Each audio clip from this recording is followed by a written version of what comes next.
So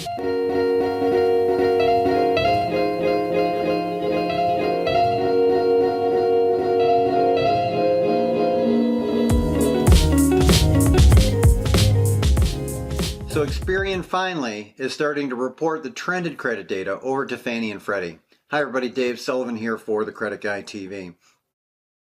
For about a year and a half, Equifax and TransUnion were reporting the trended credit data, and that information was being used by Fannie and Freddie to make a determination on your mortgage application. Well, now Experian finally got their act together and they're reporting it as well. So now all three repositories are reporting the trended credit data, which is a much more in-depth look at every account on your credit report.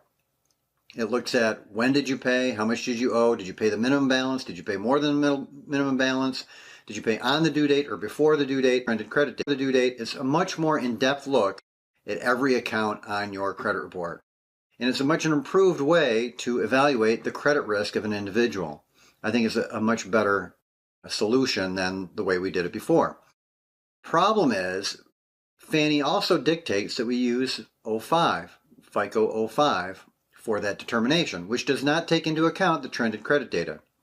So while DU is evaluating that information, the FICO score is not. Now, they recently made an announcement that they were not going to adopt a new scoring model until after a new version of their evaluation software comes out, meaning Fannie's evaluation software comes out.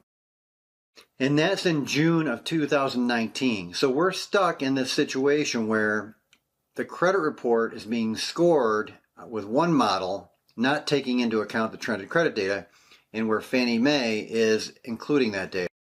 So if you want to see more videos on trended credit data, I'll link them up below. But I just wanted to give you an update that we're probably stuck in this situation until at least June of 2019. Now, it could be longer than that, and only the government would drag this out for this long, right? There's a far better solution by adopting FICO 9 or Vantage 4.0. Both of those credit scores take into account the trended credit data.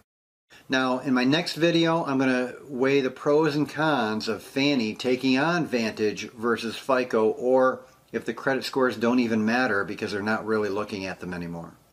So that's Dave Sullivan here for the Credit Guy TV. So you, with a little bit of me, we're going to change the credit industry. Thank you.